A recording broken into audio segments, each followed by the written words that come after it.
নমস্কার বন্ধুরা, আমার আজকের রেসিপি পেঁয়াজকলি দিয়ে মাছের ঝাল। চমৎকার সুস্বাদু খেতে হয়। দেখে নেওয়া যাক আমার আজকের রেসিপি। 500 গ্রাম কাতলা মাছ লবণ হলুদ মাখিয়ে রেখেছি।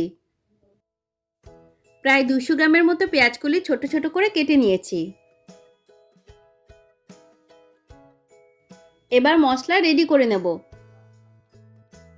1.5 টেবিল চামচ সাদা সর্ষে, 1.5 টেবিল চামচ সাদা তিল আর 1 চা চামচ পোস্ত নিয়ে শুকনো বেটে নেব।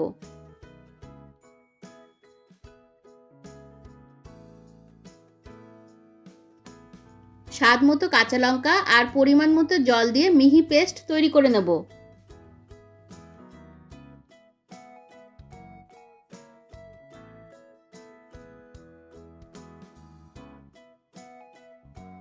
কড়াইয়ে সর্ষের তেল দিলাম। রান্নাটা আমি সর্ষের তেলেই করব। তেল গরম হয়ে গেলে মাছগুলোকে উল্টে পাল্টে ভেজে নেব।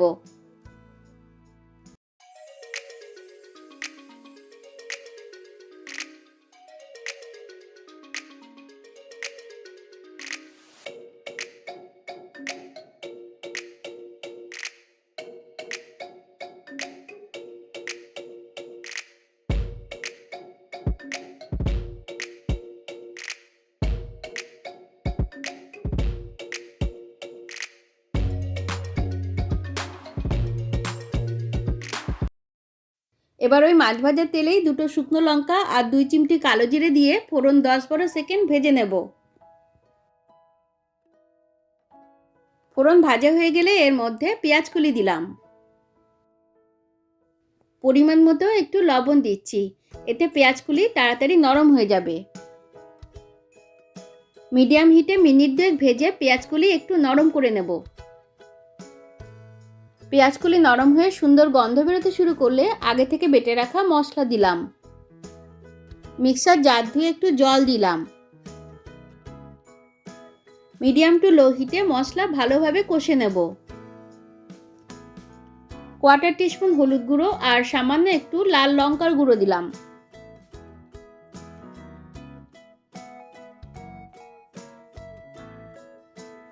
একটু সময় নিয়ে মশলাটা ভালো করে কষে নিচ্ছি। মশলা থেকে তেল বেরোতে শুরু করলে গ্রেভির জন্য গরম জল দিচ্ছি। তরকারিটা একটু মাখা মাখা হবে, তাই অল্প পরিমাণে জল দিলাম। একটু গরম জল দিলে রান্নার স্বাদ অনেকটাই বেড়ে যায়।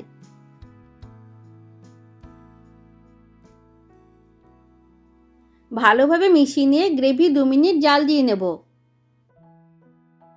স্বাদ মতো আরও একটু লবণ দিলাম।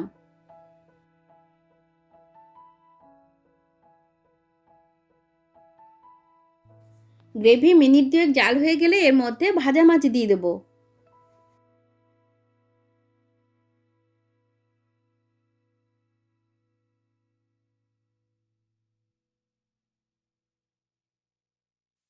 মাছ গ্রেভির সঙ্গে ভালো করে মিশিয়ে নিয়ে লো হিটে 3-4 মিনিট জাল দিয়ে নেব।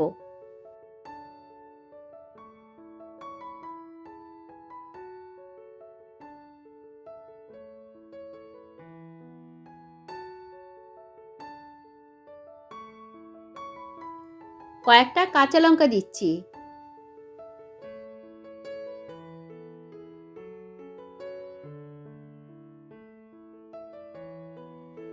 গ্রেভির ওপর তেল ভেসে উঠেছে, মাছের মধ্যেও জুস ঢুকে গিয়েছে। আমাদের রান্না একদম কমপ্লিট। গ্যাস বন্ধ করে দিলাম।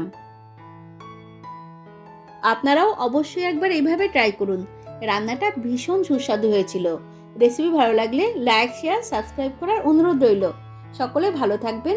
ধন্যবাদ।